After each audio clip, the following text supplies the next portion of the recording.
하나님 말씀은 출애굽기 23장 10절부터 19절 말씀입니다. 14절부터 17절 말씀을 합독하고요.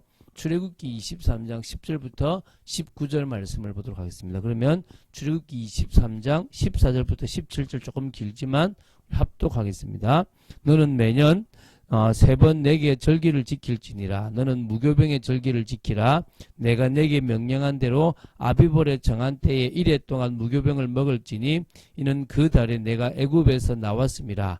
빈손으로 내 앞에 나오지 말지니라. 맥주절을 지키라. 이는 내가 수고하여 밭에 뿌린 것에 첫 열매를 거둠이니라. 수장절을 지키라. 이는 내가 수고하여 이룬 것을 연말에 밭에서부터 거두어 저장함이니라.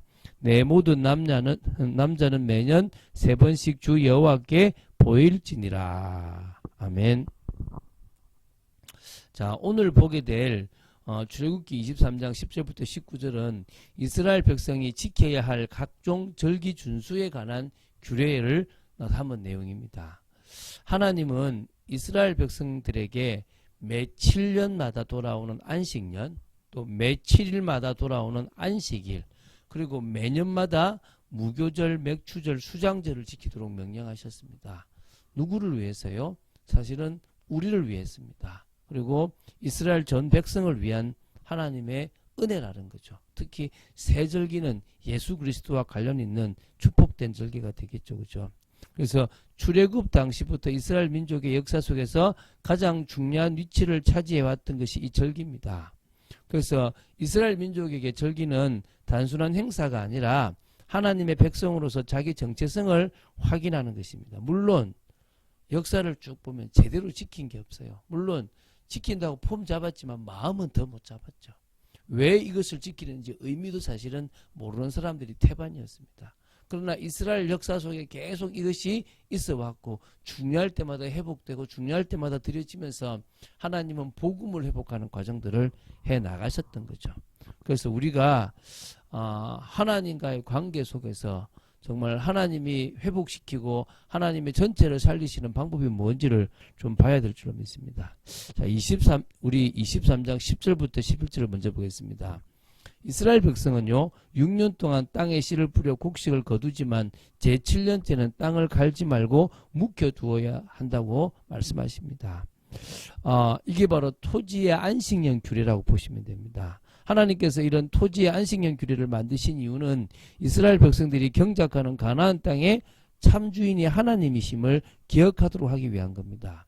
사실 이 이스라엘 백성이 토지를 경작하여 수확을 거두지만 원래 그 땅의 주인은 그것을 이스라엘에게 주신 하나님이심을 기억하라라 이 말이거든요. 그러므로 제7년째가 되는 해에는 그 땅의 진짜 주인이신 하나님께 돌려드린다는 의미에서 경작을 금하고 땅을 묵혀두는 겁니다. 이 땅은 하나님이 주셔서 하나님이 이렇게 책임지시는 거기 때문에 1년은 이제 지내지 않는 거죠. 그런데 그 7회에 갈지 말고 묵혀두어서 가난한 자들이 먹게 하고요.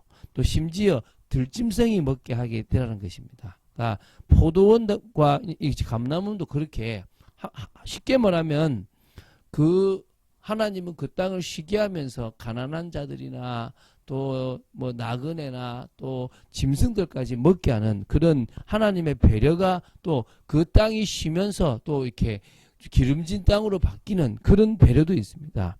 또 중요한 메시지가 있습니다.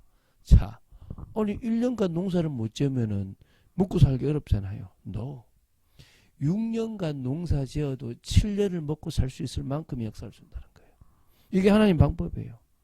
여러분 6일 동안 일해도 7일간 살 수 있도록 만들어 주겠다는 거고 6년 동안 일하고 1년을 쉬어도 될 만큼 하나님이 뭐 주시겠다고요? 풍족하게 주시겠다는 거예요. 그러니까 여러분 한번 계산해 보세요. 7년 동안을 계속 농사하는 사람과요 6년 동안을 농사하고 1년을 묵히고 쉬고 다른데 하는 거고요. 그 땅을 봤을 때는요 6년간 일하는 게 훨씬 더 작물이 좋아요. 이게 하나님의 방법이라니까요. 공부도 6일 동안 하고 7일째 쉬는 사람이 7일 다 하는 사람보다 훨씬 능률이 좋다니까요. 연구 결과가 나왔다니까요. 여러분 이게 하나님의 방법. 그러니까 하나님은 여러분들에게 힘을 주시기 위한 거지 여러분을 올가매기 위한 게 아니라는 거예요. 자, 12절부터 13절을 보겠습니다. 특히 12절은 안식일에 대한 규정인데요. 10계명 중에 제4계명입니다. 일곱째 날 곧 안식일의 휴일이 절대 필요한 것은 하나님께서 6일간 천지 창조 사역을 마치시고 제7일에는 쉬신 것을 기념하라는 것입니다. 그리고 그분의 안식에 동참하여 그분의 은혜를 받고 그분과 함께 거룩하게 사는 그 날이 바로 그 거룩을 지키라는 것입니다. 자신뿐 아니라 나만 쉬는 게 아닙니다. 어떤 사람은 그래요. 나만 쉬면 뭐 일하면 되겠냐? 아닙니다. 자기 소유의 가축, 종들, 또 그 종들의 자녀, 심지어 나그네들이 있으면 나그네들까지도 다 쉬게 해서 모든 것들이 다 멈추라는 것입니다. 그래서 할 수 있으면 다 쉬는 것이 낫다는 것입니다. 그래서 이렇게 하나님께서 하신 것은요, 말씀에 순복하라는 것입니다. 그리고 이제 그 당시 가나안 땅의 원주민들이 섬기는 다른 신들, 애굽인들이 섬기던 신들, 주위 나라 사람들이 섬기던 신들의 이름을 부르지도 말고 입에서 들리게도 하지 말고 또 정말 그들을 섬기지도 말라는 것입니다. 왜? 그건 가짜고 우상이고 그 배후에 사단의 역사가 있기 때문입니다. 자, 15절부터 17절까지 보도록 하겠습니다. 자, 이스라엘 백성이면 특히 남자면요, 뭐 여자도 마찬가지인데 매년 이 세절기를 지켜야 돼요. 그것이 바로 무교절, 6월절 다음부터 지키는 무교절, 6월절과 똑같은 거죠. 맥추절, 수장절입니다. 결론적으로 말하면 이스라엘 백성들은 이 세절기를 온전히 지킨 것이 없다라고 보시면 돼요. 그런데도 사실 하나님은 계속 지키게 했습니다. 왜? 이게 예수 그리스도 복음을 의미하는 부분들이 있습니다. 그래서 무교절은 6월절 다음 날로부터 7일 동안 지키는 절기입니다. 아비볼로 만들었죠. 무교병을 먹고요, 누룩을 제하여서요, 하나님 앞에 제물을 가지고 나아가 지키는 절기입니다. 빈손으로 나오지 말아요. 감사해서. 여러분, 하나님 앞에 감사하게 해서 나오시기 바랍니다. 애굽에서 나왔던 때를 기억하고 지키라는 것입니다. 맥주절은요, 무교절 두 번째 날인 초실절에서부터 50일을 지키는 것입니다. 그래서 여기 보면 맥주절이라고 하는 것은요, 수구하여 밭에 뿌린 것에 첫 열매를 거둔다. 이게 초실절이거든요. 그 초실절에서부터 50일이 지나면 맥주절이 되는 것입니다. 그래서요, 이게 이제 뒤에는 좀 더 상세하게 나옵니다. 그래서 그날이 이제 하나님 앞에 드려지는 축복된 날인데 밀을 거두는 날이거든요. 그리고 수장절은요, 수구하여 이룬 것에 이제 연말에 밭에서부터 거두어 저장한다는 것입니다. 그래서 그 팔레스타인 지방에 주로 포도나 올리브 같은 이런 한 해의 추수에 대한 것을 기념하는 이 가을에 드리는 겁니다. 그래서 이게 이제 양력으로 하면 9월에서 10월에 드린 건데요, 천국을 의미하는 겁니다. 그래서 17절에 모든 남자는 매년 3번씩 주 여호와께 보이라고 얘기합니다. 사실 무교절은요, 양력으로 한 3, 4월이고요. 맥주절은 한 6월쯤 되고요. 수장절은 한 9월에서 10월이 됩니다. 이거 매번 예루살렘으로 와서 지키려 그러면요, 사실은요, 계속 하나님 바라봐야 돼요. 여러분, 우리 매번 하나님 바라보는 그런 축복이 있게 되길 바랍니다. 자, 우리 18절부터 19절을 보겠습니다. 이게 지금 여러 이야기들이 있잖아요. 특히 18절을 보겠습니다. 하나님께서 희생의 피를 유교병과 함께 드리지 말랍니다. 희생의 피는 6월절 드리는 어린 양입니다. 그때는 절대 무교병을 쓰지 유교병을 쓰지 말한 것입니다. 그것은 그리스도의 보혈을 상징하기 때문에 죄를 상징하는 누룩과 같이 하지 말라는 것입니다. 하나님 앞에서 거룩하게, 그리고 남은 재물, 특히 그 기름은 다 태워버리지 남겨두지 말한 겁니다. 항상 거룩하게 구별하려 말이겠죠. 또 19절을 보면요, 다시 한번 토지에서 거둔 열매에 가장 좋은 것을 가져다가 하나님의 전에 드리라는 것입니다. 처음 것, 가장 귀한 것. 여러분, 하나님 앞에 여러분의 중심을 드리시면 됩니다. 뭐 헌금을 드리라 이것이 아니라 여러분의 귀한 중심을 드리면 된다 이겁니다. 그죠?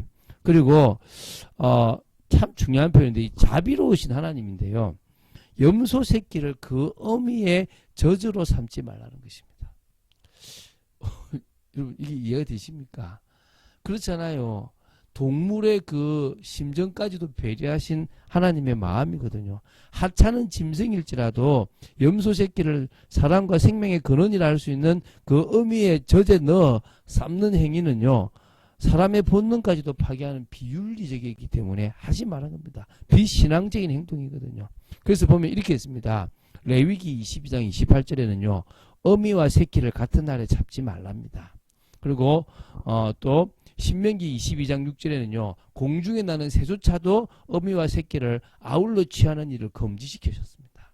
이 정도로요, 하찮은 생명일지라도 인간이 정말 대리 통치자로서 제대로 지키라는 것입니다. 잘 다스리라는 것입니다. 자, 여러분, 이게 숨 막히는 게 아니고요. 7년마다 또 7일마다 1년에 3번 머리 아프다 이게 아니고요. 하나님이 우리를 향한 배려고 우리 주위에 슬퍼할 사람들을, 슬퍼할 동물들이 없게 만들기 위한 배려라고 보시면 됩니다. 또 우리는요, 하나님 중심으로, 말씀 중심으로, 또 교회 신앙 공동체 중심으로 생활하면 성령의 역사 속에서 가장 쉽게 되어질 수 있는 겁니다. 그 당시에 이스라엘 백성들이 올바른 믿음이 있으면 되어질 수밖에 없는 거거든요. 그래서 그런 축복을 여러분들이 가지고요. 또 하나님이 먹이십니다. 하나님이 우리를 책임지십니다. 우리는 뭐요? 영적인 것에, 또 우리는 예수 그리스도를 통하여 예배 드리는 것에 집중하면, 그 말은 예배만 드리고 세상적인 전문은 포기해라 이 말은 아니고요. 먼저 그것을 하고 그 다음에 우리의 삶에 최선을 다하면 하나님은 세상에서 열심히 해서 먹고 사는 사람보다 더 낫게 먹이시겠다는 것입니다. 오늘 그것을 기억하시기 바랍니다. 한마디로 이번 주 서론에 나온 것처럼요, 하나님께 맞추는 인생을 살라는 것입니다. 인간의 방법대로 살아가지 말고 하나님의 말씀을 따라 맞추는 인생을 살아가라는 것입니다. 그래서 모든 교회가 사도행전의 걸음을 걸어가고 또 올 한 해 하나님이 주시는 3가지 응답을 위해서 기도하고 나아갈 수 있고, 그것을 놓고 기도한다면 하나님은 한 방향에서 다른 응답, 한 방향에서 다양한 응답들을 허락하실 줄로 믿습니다. 그런 축복을 누리는 여러분 되시기를 주 예수 그리스도 이름으로 축원드립니다. 주는 그리스도시요 살아계신 하나님의 아들이심을 고백합니다. 오늘도 말씀 따라 하나님의 능력을 따라 저희들이 인도받게 하심을 감사합니다. 이 말씀을 통하여 저희들이 뭐 이렇게 많냐가 아니라 이렇게 해도 우리는 먹고 살 수 있구나.